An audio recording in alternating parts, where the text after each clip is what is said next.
U.S. athletes during the opening ceremony of the Beijing 2022 Winter Olympics. Matthias Hangst, Getty Images. China, which used its first Olympics to amplify its international aspirations, invited the world back Friday, sort of, for the pandemic era's second Games, this time as an emboldened and more powerful nation whose government's authoritarian turn provoked some countries' leaders into staying home. Chinese President Xi Jinping declared the Games open during a ceremony heavy on ice blue tones and winter imagery, held in the same lattice-encased birds' nest stadium that hosted the inaugural event of the 2008 Summer Olympics. Athletes Zhao Jiwen and Dinagir Yilamujiang, a member of the country's Uyghur Muslim minority, delivered the final Olympic flame. The choice of Yilamujiang was steeped in symbolism since critics say the Beijing government has abused and oppressed Uyghurs on a massive scale. With the flame lit, Beijing became the first city to host both Winter and Summer Games. And while some are staying away from the second pandemic Olympics in 6 months, many other world leaders attended the opening ceremony. Most notable, Russian President Vladimir Putin, who met privately with Xi earlier in the day as a dangerous standoff unfolded at Russia's border with Ukraine. International Olympic Committee President Thomas Bach addressed assembled athletes. "Dear fellow Olympians, your Olympic stage is set." The opening ceremony typically provides the host nation a chance to showcase its culture, define its place in the world, flaunt its best side. That's something China in particular has been consumed with for decades.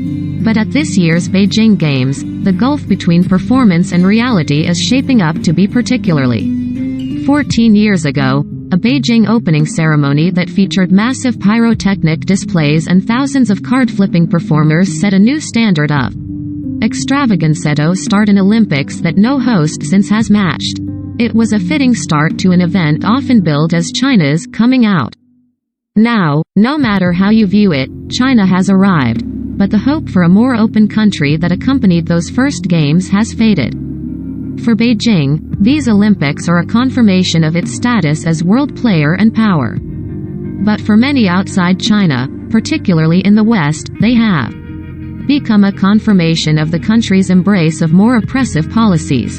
Chinese authorities are crushing pro-democracy activism and tightening their control over Hong Kong, becoming more confrontational with Taiwan and interning Muslim Uyghurs in the far west, a crackdown the U.S. government and others have called genocide. In protest of those actions, leaders of the United States, Britain, Australia and Canada, among others, imposed a diplomatic boycott on these games, shunning appearances alongside Chinese leadership while allowing their athletes to compete.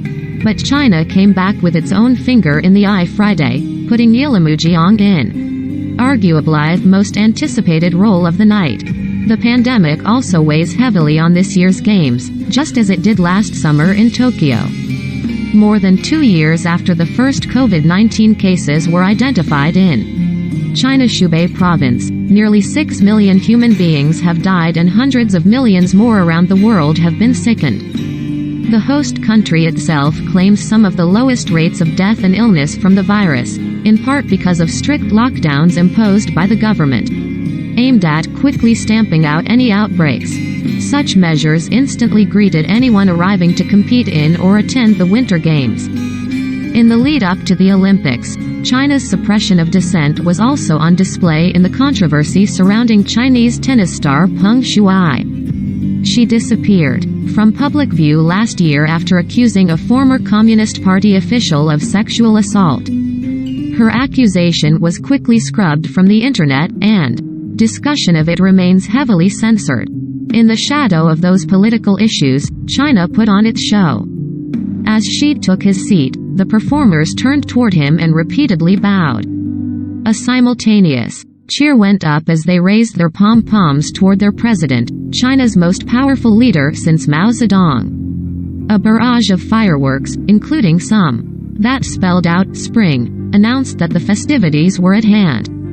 A line of people dressed in costumes representing China's varied ethnicities passed the national flag to the pole where it was raised, a show of unity. that the country often puts on as part of its narrative that its wide range of ethnic groups live together in peace and prosperity. But politics still elbowed its way into the proceedings. The parade of athletes from Taiwan, the island democracy that China says belongs to it but that competes separately as Chinese Taipei, was greeted with a cheer from the crowd, as were the Russian competitors. An overcoated Putin stood and waved at the delegation, nodding crisply as they marched. The stadium was relatively full, though by no means at capacity, after authorities decided to allow a select group to attend events. As with any Olympics, attention will shift Saturday, at least partially, from the geopolitical issues of the day to the athletes themselves. All eyes turn now to whether alpine skiing superstar Michaela Schifrin, who already owns 3 Olympic medals, can exceed sky-high expectations. How snowboard sensation Shaun White will cap off his Olympic career, and if the sport's current standard-bearer, Chloe Kim, will wow us again. And whether Russia's women will sweep the medals in figure skating. And China is pinning its hopes on Eileen Gu, the 18-year-old, American-born freestyle skier who has chosen to compete for her mother's native country and could win 3 gold medals. As they compete, the conditions imposed by Chinese authorities offer a stark contrast to the party atmosphere of the 2008 Games. Some flight attendants, immigration officials and hotel staff have been covered head to toe in hazmat gear, masks and goggles. There is a daily testing regimen for all attendees. Followed by lengthy quarantines for all those testing positive. And there is no passing from the Olympic venues through the ever-present cordons of chain-link fence, covered in cheery messages of a shared future together into the city itself. China itself has also transformed in the years since its first Games.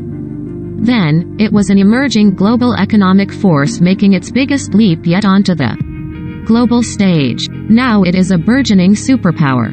She, who was the head of the 2008 Olympics, now runs the entire country and has encouraged a personality-driven campaign of adulation. 3 decades after its troops crushed massive democracy demonstrations in Tiananmen Square, killing hundreds and perhaps thousands of Chinese, the government locked up an estimated 1 million members of minority groups, mostly Uyghurs, in mass internment camps. The situation has led human rights groups to dub the Setha genocide games. China says the camps are vocational training and education centers that are part of an anti-terror campaign and have closed. It denies any human rights. Outside the Olympic bubble that separates regular Beijingers from Olympians and their entourages, thousands of people, bundled up in winter jackets, gathered west of the stadium hoping for a distant glimpse of the fireworks, but they were pushed back by police.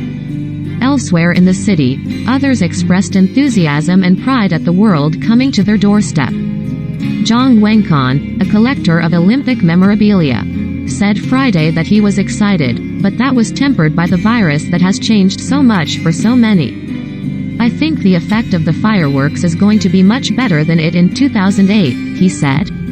I actually wanted to go to the venue to watch it. Ellipsis. But because of the epidemic, there may be no chance.